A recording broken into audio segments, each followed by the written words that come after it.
As 16-year-old Almy stepped onto the sprawling grounds of Westbrook High for the first time, her gaze stayed firmly on the concrete beneath her feet. She clutched her books to her chest as if they could protect her from the invisible arrows of judgment already aimed her way. Her long black hair fell in a curtain over half her face, a silent armor letting her fade into the crowd. But in high school, fading away isn't an option. Not when you're the new girl. Not when you're different.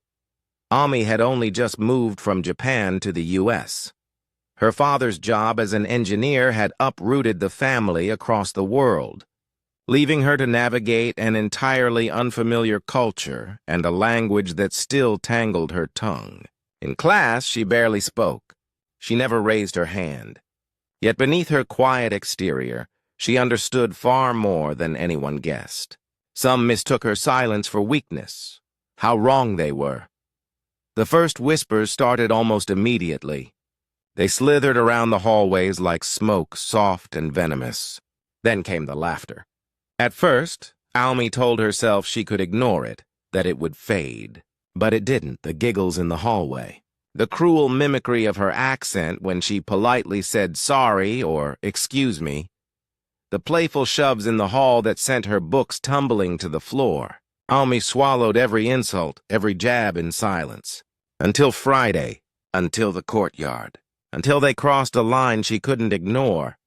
Ah, is this what you wear where you're from? Almy looked up to find herself surrounded by 3 boys and a girl near the fountain at lunch. Loud, popular, unkind. The type that thrived on making others feel small. Their leader, Darren, leaned in with a smirk, tugging lightly at the hem of her modest pleated skirt. It's kinda cute. Maybe I'll buy one for my cat. Almy froze. She didn't want trouble. Her mother had begged her to stay quiet to avoid making waves. But this wasn't a wave. This was a storm. The others laughed as Darren's fingers tugged again, harder this time. That's when something inside her snapped. And it wasn't just patience. Let go.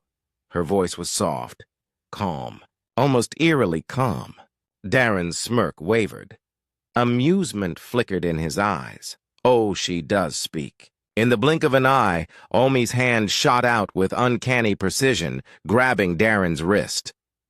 The next moment he was on the ground, screaming.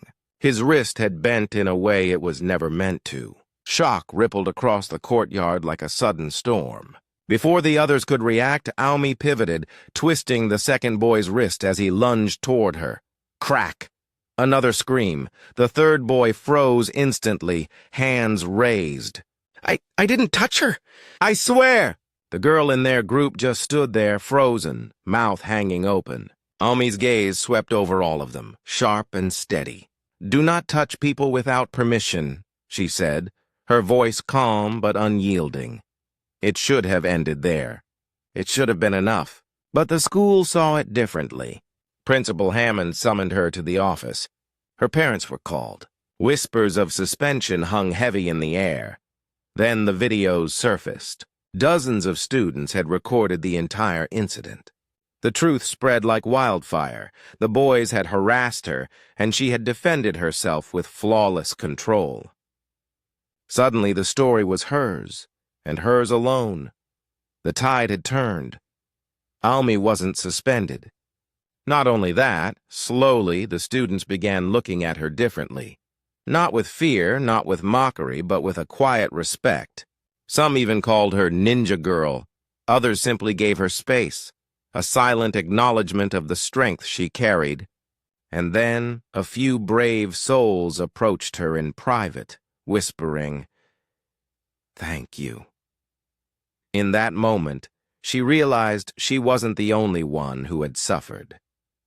Behind her quiet demeanor lay years of training. Almy had studied martial arts since she was 6. Her mother, a dojo master, had taught her not to fight out of anger, but to protect, to stand firm when no one else could. She had never wanted to use those skills like that. But that day, she had no choice. Darren and his friends didn't return to school for weeks. When they finally did, they skirted around her entirely. their smug expressions replaced with shame and silence. No more tugging, no more laughter. Omi had found her voice, and it was louder than any scream. Over time, she joined the school's martial arts club. She taught younger girls how to walk tall, how to say no, how to stand their ground. In doing so, she gave them the strength she had once needed herself. And in the end, she learned something more than just self-defense. Courage isn't loud. Courage is standing firm when the world expects you to fall.